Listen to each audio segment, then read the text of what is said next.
Al amanecer del día 28 de febrero, cerca de la 1:30 aproximadamente, nos encontrábamos viajando a la ciudad de Quito a retomar los trabajos al siguiente día, como es de costumbre, los viajes que hacemos.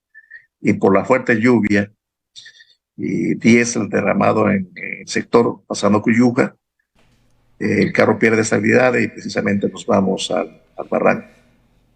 Y creo que hemos dado varias vueltas de campana de lo que algo iba en el camino, iba dando vueltas. Yo al menos recuerdo que serán unas 15 o 20 vueltas de campana que nos dimos. Gracias a Dios, el carro se estabilizó y gracias a un milagro, pues salimos todos ilesos, pero y también gracias a la oportuna atención que nos dieron tanto los entes de seguridad como también precisamente el hospital del Baeza, pudimos lógicamente recuperar nuestra estabilidad.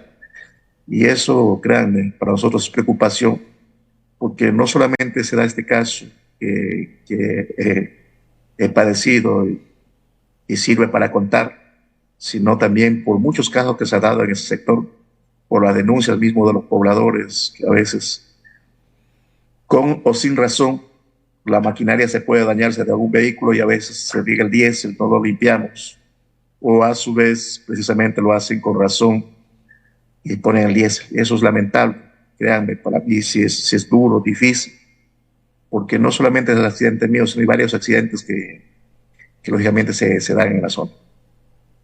Pero plantearé una demanda, lógicamente una acción en la fiscalía sobre esta situación. Es decir, se debe dar con el paradero o en lo posible corregir a tiempo para que esto no suceda. Es decir, aquí, ¿qué podemos hacer? Aquí se necesita la colaboración de las autoridades, también de la ciudadanía y lógicamente de los transportistas. Creo que con campañas, con acciones muy contundentes de la justicia se puede lograr parar esa situación. Es decir, no podemos poner en riesgo las vidas de los pobladores. Al menos tengo la oportunidad de contar. Otros ciudadanos no la han tenido, como los jóvenes que usted nos acaba de decir. Pero no solamente ellos, son varias jóvenes. De la información que tengo en ese trayecto, Baeza, Papayacta, hay un promedio de siniestros que se presentan por tema de tránsito de cerca de 100 promedio mensual. Es decir, esa es la estadística que se da y que el hospital de Baeza atiende. 100 casos de accidentes promedio mensual en la vía Baeza-Papayacta. Esto es lamentable y debemos parar. Por lo tanto, por la situación de crímenes, presentaré a la Fiscalía para que sean ellos precisamente los que inicien la investigación. Es sencillo, hay que hacer las pesquisas del caso. La población debe apoyarnos, posiblemente sepa quiénes son, en el caso de que posiblemente si alguien está regando, pero en el caso de que haya tanqueros, o que hayan transportistas, o que haya carros que, lógicamente, por un motivo, que nadie está exento, que pueda dañar su carro, que pueda arreglarse, es inmediatamente limpiar. Eso se puede limpiar inmediatamente con deja y con agua. A gran chorro se limpia el diésel y simplemente se deja la vía expedita. Pero el problema es cuando existe esta negligencia y hay agua, y siempre los carros pequeños son los más expensos, por más con la lluvia que está, y porque son livianos, precisamente son expensos a estos accidentes. Los carros grandes casi no tanto, no peso, no les provoca, pero los pequeños sí resbalan por el tema del jabón. En todo caso, yo creo que esas son las acciones que podemos empezar. De hecho, le he pasado ya el mensaje al Ministerio de Obras Públicas al respecto. Pediré información por todas estas estadísticas para precisamente rindan cuentas al respecto. Pero aquí, insisto, es el Ministerio de Obras Públicas, es precisamente las autoridades, tanto del Cabildo, del gobierno cantonal, como también precisamente la justicia que debe estar atendiendo esta necesidad. Ahora, es una vía también angosta, es un tema sumamente clave que hay que analizar. Y el llamado que nosotros estamos haciendo por estas circunstancias, que no es de ahora, sino que se debe ampliar esta vía y ya necesitamos urgentemente. Y en ese marco nos encontramos trabajando, fiscalizando. Nosotros como provincia de Sucumbíos tenemos un acuerdo suscrito con el gobierno desde el 20 de agosto de 2019. Antes, precisamente, o previo a ir a un paro, llegamos a un acuerdo la provincia de Sucumbíos con el gobierno nacional, independientemente de cuál sea el presidente. ¿Y cuáles son los acuerdos? Es la ampliación de la vía desde Papayacta a Baeza, Chaco, Nueva Loja, El Coca y, lógicamente, Chuchupinti, la ampliación a 4 carriles. Y creo que es oportuno seguir insistiendo para que realicen los estudios y ya veremos en el camino dónde se pueden conseguir los recursos, al menos si en este gobierno no los hay, por la negligencia que ya han demostrado la situación del término de vialidad, porque no han atendido urgentemente, nos tienen sin vía la Aguario Quito, imagínense, ya más de 1 año y medio. Por todas estas circunstancias, al menos ahora nos dejen haciendo los estudios. Le pusieron $1.000 millones a obras públicas, pero no hay nada para la Amazonía, solamente para la costa y la sierra. Y a ella es también nuestra exigencia que venimos haciendo. Yo creo que si ampliamos la vía, podemos darle también una solución óptima, precisamente en el término de estos accidentes viales que están generándose. Pero en este momento, ¿qué podemos hacer? Es hacer un trabajo solidario, compartido, población, comunidad, precisamente, y autoridades para frenar esta situación del 10. Lo otro, ya la imprudencia que puede haber los choferes, lógicamente también hacer la campaña, poner posiblemente radares para que bajen la velocidad. Eso podría ser también otra de las situaciones que se podría ayudar. Pero esto parte por voluntad. Yo creo que aquí quien debe liderar esta situación es la alcaldía de Quijo, a ese se puede llamar. Y lógicamente nosotros también, yo en mi caso muy puntual, claro, con este accidente que me pasó, con mucho gusto, insisto, presentaré la denuncia por caso crímenes para que la fiscalía sea la que investigue precisamente y se pueda en algo frenar estas situaciones de los accidentes por el tema del riesgo de diésel. Así es, igual manera también lo propio. Créanme que para mí sí es un desgaste total, pero ese es mi deber, créanme, ese es mi deber de estar ahí independientemente, con persistencia, con presión. Posiblemente a mucha gente no le guste, pero ese es mi deber, que toca estar insistiendo. El 22 estuve ahí para fiscalizar el inicio de la maquinaria, nunca llegó la maquinaria. Ese día también vino una lluvia fuertísima que precisamente nos colapsó y el problema se viene por doble. El río Márquez se nos llevó el puente. Miren ese río Márquez. Nosotros meses atrás veníamos solicitando la maquinaria a OCP, a Petroecuador, para que nos faciliten y se pueda trabajar precisamente con la maquinaria del Ministerio de Obras Públicas para el río Piarafín. Pero OCP y Petroecuador nos decían que ellos ya estaban colaborando con la vialidad y que ellos estaban haciendo el sostenimiento, poniendo pantallas más abajo en el río Márquez y estaban, lógicamente, trabajando en el puente para sostenerlo. De tal manera que nos damos cuenta, cuando viene el 22, la lluvia, se llevan el puente y, lógicamente, todo el trabajo que hizo el Petroecuador y OCP. Gastaron ser más de $500,000 aproximadamente el sector. Es decir, nunca le hicieron el fortalecimiento de las bases del puente, que sabían que eso se podía ir y finalmente se fue. Doble precisamente problema.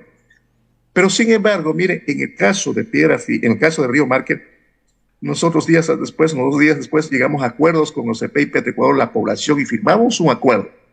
¿En qué consiste ese acuerdo? Para darle vialidad, retomar nuevamente el paso ahí en el sector, es que Petroecuador asume y OCP el compromiso, en el caso de Petroecuador, abrirnos la variante en ese tramo del río Márquez y Petroecuador colocar el puente Baile que el Ministerio de Obras Públicas le van a entregar. Esos son los acuerdos que están establecidos, firmados y que le estamos siguiendo. De regreso ya al tema de Piedra Fina, que eso creo que fue el 11 de febrero, se declaró en emergencia. Ya han pasado más de 15 o 20 días y aún no inician los trabajos. ¿Pero por qué no inician los trabajos? Porque hay una irresponsabilidad, hay una negligencia en los funcionarios del Ministerio de Obras Públicas. Hicieron hace días el levantamiento de información, hace meses, para hacer un perfil de estudio. Pero sin embargo, desde la Dirección Provincial de Napo se la han jugado y han planteado ya el proceso de contratación. En uno de los primeros procesos de contratación se les cayó y ahora han iniciado otro proceso de contratación que esperemos finaliza el 6 de marzo con la adjudicación al cuerpo de ingenieros. Nosotros el día sábado, la semana pasada, estuvimos ahí en territorio con el cuerpo de ingenieros, con las máximas autoridades, revisando, porque nos decían a partir del 22 que el siguiente día ingresaba la maquinaria y que al siguiente día ingresaba la maquinaria. Cuando estuvimos con el cuerpo de ingenieros en territorio, pudimos conocer y darnos cuenta lo siguiente. Es que para que ingrese el cuerpo de ingenieros, y ahí sí puedo valorar la responsabilidad, porque así debe ser. Tiene que haber, lógicamente, todos los permisos y los estudios, perdón, todos los estudios pertinentes para que hagan un buen trabajo. El cuerpo de ingenieros planteó levantar información. De hecho, se quedó para este día martes, miércoles y jueves. Pero, sin embargo, como el Ministerio de Obras Públicas ya había levantado la información de territorio, esa información el cuerpo de ingenieros, lógicamente, no señalaba antes de ayer o ayer el coordinador, el comandante Morales, del cuerpo de ingenieros, Morales, cuerpo de ingenieros que están trabajando ya en los diseños y que esperan ya con eso les adjudiquen la obra, que es la parte muy fundamental del alquiler de maquinarias que está precisamente realizando la Dirección Provincial de Napo. Ahora, lo que esperamos es que ya ingresen a trabajar a partir del 6 que se adjudique, me imagino tendrá unos días más para la contratación, ya ingresen a trabajar con toda la maquinaria y den una solución a eso. Como hay declaración de emergencia, dentro de los acuerdos que hemos llegado con el OCP y Petroecuador, una vez que finalicen los trabajos ahí en Río Márquez, también nos apoyan con maquinaria para sumarnos precisamente a los trabajos que se realizarán en Piedra Fina. Pero no solamente eso, hay declaración de emergencia, también el apoyo de los gobiernos seccionales, y eso le hemos pedido al Ministerio de Obras Públicas, a la zonal, que solicite a los gobiernos seccionales para que se implemente maquinaria, es decir, para que solucionen lo que tiene que ver la variante emergente. Son 3 tipos de variantes que estamos trabajando y que venimos exigiendo. La una, la variante emergente, que tiene que habilitarse lo más pronto posible. Yo le pongo desde la parte técnica, que con técnicos hemos ido de territorio a revisar. Ahí hace falta mover cerca de 1.000 metros cúbicos, perdón, de 100.000 metros cúbicos, 100.000 metros cúbicos. Si se trabaja diariamente con 1.000 metros cúbicos removiendo, al menos en 2 o 3 meses tendría esa variante ya un poco más estabilizada. Entonces, esa es la parte que nos corresponde en este momento, seguir exigiendo, presionando en la variante emergente. Pero no nos debemos quedar ahí, y el paso siguiente es la construcción de la variante provisional de 8.9 kilómetros al frente, al lado, el mismo el sector del reventador. Para eso, aún todavía el Ministerio de Obras Públicas no realiza los estudios. Miren la negligencia, 1 año, 5 meses, y no se pueda tener los estudios para hacer esa vía. Tienen estudios preliminares, pero eso no es la solución. De tal manera que con conversaciones, y la última reunión que tuvimos el sábado con el Ministerio de Obras, con el Ministerio de Obras Públicas y también un cuerpo de ingenieros del territorio, analizábamos que Obras Públicas, para levantar la contratación de los estudios, los haga con 2 términos y deje la opción que la consultoría defina, de acuerdo a los análisis de terreno en territorio, sea cielo abierto o sea precisamente por túneles. En el caso del cielo abierto, mire, nosotros ya tenemos el permiso ambiental, que fue también otro de los temas que se demoraron supuestamente bastantísimo, porque ahí en esa variante ya empezaron a trabajar en mayo de 2022, pero claro, la negligencia del Ministerio de Obras Públicas los hizo cometer grandes errores al mismo cuerpo de ingenieros, que se prestaron para las mentiras, y que luego en junio de 2022 les clausuró el Ministerio del Ambiente porque no tenían permiso ambiental, lo que yo siempre les pedía, pidiendo y exigiendo al ministro Cabrera. Y claro, me respondían que sí tenían todo, pero llegado al tiempo nunca tuvieron nada. Y ahora, insisto, hay la negligencia, pero al menos si van a contratar ahorita los estudios para la vía de 8.9 kilómetros, es necesario que contraten a una consultora con responsabilidad y que esos estudios sean socializados con el pueblo, sean socializados con los técnicos que están en la zona, con la población, para, lógicamente, en el camino ir encontrando que esa vía sea estable, duradera con el tiempo, porque en el lado del reventador hay que dejarle comunicado a la población del reventador, San Luis, de todo el sector de acá. Ellos no tienen la culpa la tiene el gobierno, precisamente porque en sus momentos nunca debió construirse esa variante o esos oleoductos por ese lado. Siempre ha estado, y los términos factibles han sido por el Alto Coca, por el frente del reventador, pero lo hicieron irresponsablemente. Y claro, los pobladores ingresaron, es el mismo Ministerio de Agricultura y todas las instituciones del Estado les dieron, lógicamente, todos los permisos, y finalmente hay que dejarles comunicado al sector. Asambleísta. Y la otra particular, permítame, y la otra variante, que es la variante definitiva, que tiene que ir por el frente del reventador, esa la están haciendo, de lo que conozco, la están haciendo los estudios para los oleoductos, pasarlos al frente del reventador. Eso se debería dar la solución. Y lógicamente nosotros hemos planteado también la vía, y ese es el compromiso que ha hecho el gobierno. Pero mire, eso posiblemente en este gobierno no lo podamos encontrar, pero al menos nos dejan haciendo los estudios, al menos de 4 carriles, construyan 2, porque no podemos ver otra cosa más con todo lo que ha hecho el gobierno.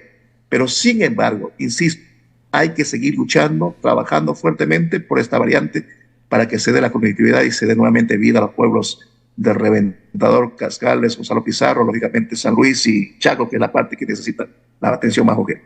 Al amanecer llegué acá con estos estragos del accidente, no he tenido, pero sí, créame, lamentablemente hace falta unificar voces de exigencia. Yo creo que en el NAPO es importante que las autoridades locales levanten la voz y nos acompañen. Una sola o dos voces, créame, de todas tres provincias. A veces vemos que es complejo, pero ahí estamos dándole. Pero es necesario. Yo creo que la población está cansada. Les he dicho, al menos que esperemos por 15 días a ver qué pasa con el tema de la contratación, con el tema de los inicios de los trabajos en esa parte. Porque el problema no solamente es en el tema en la vía o en San Luis, en Socavón. El problema es a nivel general, en todas las vías, desde Papayacta o desde Pifo hasta precisamente Baeza, Yedrarupa, Loreto, Coca, Altena, y las otras vías que tienen que ver Puerto del Carmen, Nueva Loja abandonadas, la vía Lumbaque, el Playón de San Francisco y todas las demás vías están abandonadas. Y ahí estamos trabajando fuertemente exigiendo, en el caso la vía Baeza, Yedrarupa, Loreto, Coca, ya había un proceso que estaba en marcha en el sistema de compras públicas contratándose a la salida del ex ministro Cabrera. Eso lo bajaron. Creo que estaba por 36 millones de dólares. Pero sin embargo, de la reunión que tuvimos el 8 de febrero con el ministro de las Públicas, nos informaba que empezaban nuevamente a reactivar el proceso de contratación y que en 85 días lo tenían lógicamente pendiente. Hay que estar pendientes en la página de la contratación del Ministerio de las Públicas para saber si ya elevaron o no elevaron. Pero crean, aquí estamos todos unidos en una sola voz. Esperemos que en estos 15 días dé respuesta el Ministerio de Obras Públicas. Caso contrario, debemos la organización tomar algunas acciones que están enmarcadas en la Constitución, que están precisamente en defensa de los derechos. Y creo que la mejor acción es precisamente exigirle al gobierno. Además, informarles que el ministro de Obras Públicas está dentro de un proceso de juicio político llamado. Está en la Comisión de Fiscalización. Ayer dimos trámite a otro juicio político. Los juicios políticos se atienden de la forma como van llegando a la comisión. Y un juicio político que tenemos pendiente es el juicio político en contra del secretario nacional de la Seguridad, el señor Diego Ordóñez, y la señora Paola Flores, secretaria de Derechos Humanos, ahora Ministerio de la Mujer, por el caso Bernal y por las muertes de las cárceles. Saldremos de ese juicio político y, lógicamente, la comisión atenderá el juicio político al señor ministro de Obras Públicas.